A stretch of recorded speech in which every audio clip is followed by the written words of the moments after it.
Going to make a video today. Title of it would be something like, Please Garden, It's a Big Deal. I drive around and I'm just into produce and vegetables and fruit. And you look around, nobody's got a garden. Nobody's got fruit trees. I think most of it is probably because nobody wants to go through all the work involved in it, and they don't have time and are stressed out and all this. But one of the main advantages of having a garden and fruit trees, so to speak, is what you're teaching your kids. You're teaching them to work together as a unit. You're teaching them to work. You're teaching them a skill. It always makes me laugh when my one daughter was young. She says, the only reason you had us was to make us work. And she meant it. And I made them work. They were out there all the time helping me with this and that and going here and there. And they followed me everywhere I went. And I took them everywhere I went, usually. But I wanted them to learn skills. Most of our food is shipped in from states and nations away, and it's a mess. What if food price would go up by another 50%? It's a big deal. And some would say, well, it's too much work and I don't have time. If you go on YouTube and you start looking at YouTube videos as far as ways of easy gardening, there's a lot of things you can do. What I did some years back, I'd go to carpet stores and I'd pick up pieces of carpet. I'd bring the carpet home, turn it upside down, cut a hole, make it so the wind couldn't blow it up. Or I'd water it. You could water it before you put the carpet down, then you got moisture in the ground. You put the carpet down, upside down, cut a hole, plant the plant, and you walk away. You get a rain, it soaks in, it don't evaporate. There's no work. But man, a living, you got a 12 by 20 piece of carpet. The amount of food you can raise is phenomenal. My problem with that project was I left the carpet laying, a weed started coming through, and then when you wanted to pull the carpet, it was roots and you couldn't get it up, and it was a disaster. But if you take a new piece of carpet, a new used piece of carpet, lay it out, raise a crop, roll it up, put it in the shed, it'll last 2, maybe 3 years, but just you pick it up and don't let the weeds grow through.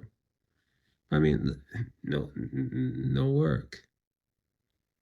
You can buy fabric where you can go to it and lay out fabric and burn a hole in it, put your plants in, landscape plastic, and it's not hard, but it's more expensive. There's a place in a town an hour and a half from here where they got a compost pile. It's free compost. I mean, I could get a whole pickup load of compost tomorrow, bring it home, spread it out, and have it all fertilized and composted. I can go to it and I can lay down carpet and lay down a bunch of leaves on top of it and plant my plants. And the weeds won't come through the cardboard for a while, and there ain't much work. There's a lot of different things you can do to plant a garden that ain't a lot of work. But even if you do it the hard way and you're tilling it and hoeing it, you get your kids out there, you're getting them in the dirt. There's a book that my daughter talks about. It's by a doctor by the name of Dr. Axe, and it's like Eat Dirt. Now, he don't mean eat dirt, but boy, if you start reading up on the advantages of going barefoot and walking in the dirt and being outside in the dirt, and the immunities you pick up. I mean, this country is sick. Kids are sick all the time, it seems.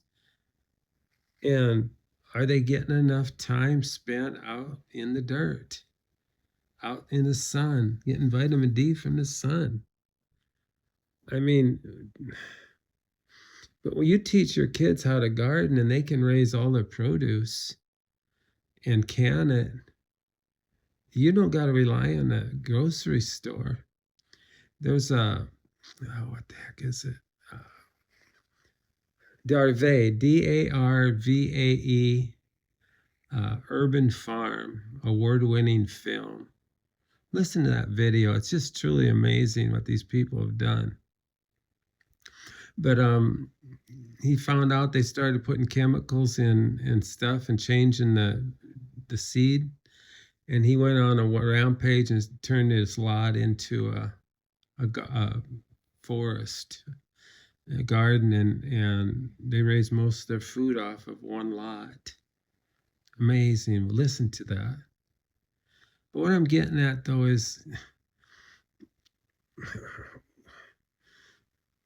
we just need to be teaching our kids and getting off our butt and learning to do that instead of going out to movies or going out here and running sports and all this stuff. And you get on the subject of sports. Yeah, I'm supporting my kid. I'm going to a sporting event. They're playing basketball, and all you do is watch them. Is there any bonding there? Sure that you're supporting them, but is there bonding? But you get out in a garden and you work till dark in a garden, and then you start a bonfire out by the garden and sit around the campfire. Now you got bonding. That is what you need to be doing, is spending time with your kids one-on-one in the quiet. And I'm going to get off subject here, but years ago, there's a place where the canal dumped into a river. It's called the Tail Race. And we take my kids there. And we go fish until dark. And then after dark, we'd start a campfire. And no flashlights, no camper, no nothing. And you didn't go walking out in the dark because you didn't have no flashlight. So what'd you do? You sat around the campfire and talked. You talk about bonding time. I mean, you go to it, work in the garden till dark, and then start a campfire until nobody gets to go in the house until 10 o'clock. So they're forced to sit out around that campfire. You got them where you want them to talk with them. But getting back to the gardening, fruit trees. Oh, geez. Last year I found 16 fruit trees that fruit was going to waste on them. Man, I gave apples to everybody in the country. We don't eat many apples, and it's not, but I gave them all away. I probably gave 50, 70 bushel apples away. You know, I mean, if you can find one apple tree, you can get 15 bushel of apples, 10 bushel apples off that tree. What you can do with that if you freeze it or can it? But you're getting your kids to work around you. You got a few kids and you're cutting up apples to freeze, and you're making them there. You're there working as a family instead of that child on his phone or in front of a TV or over at his friend's house. You've got to get to where you get bonding and time spent with your kids, teaching them things. And gardening is one of those things. There's so many different areas, but geez, you know, it's getting harder and harder and harder for people to make ends meet. The credit card debt just keeps creeping up and up and up and up and up because people are putting money on credit cards because they can't make it work. Figure out ways of cutting your expenses, and don't look over at the neighbors and be envious and jealous and think you got to have what they got. Live according to what you want, not trying to keep up and look good. So looking good costs you too damn much. So I guess I want to close with a thought. And that thought would be thinking of how much looking good is doing me damage. How much envy, jealousy of thy neighbor, keeping up with the Joneses, is doing me damage. I'm an oddball backwards son of a gun. I drive a 1989 Geo Metro. I got a 1993 Geo Metro. I got a 1986 Chevy truck. I got a 1952 tractor. My horse trailer is probably in the 70s or 80s. Somebody told my wife the other day, your husband needs to be getting out of the 70s and 80s. But I don't want to get out of the 70s and 80s because them old vehicles and that old tractor will run and run and run and run without all this computer stuff for repairs that are costing you $150 an hour in repairs. Where the other one I can do fix everything myself. My Geos I can fix myself if I want.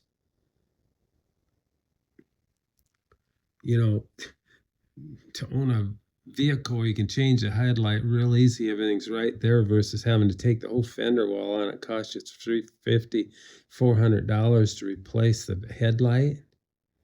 There's a problem there.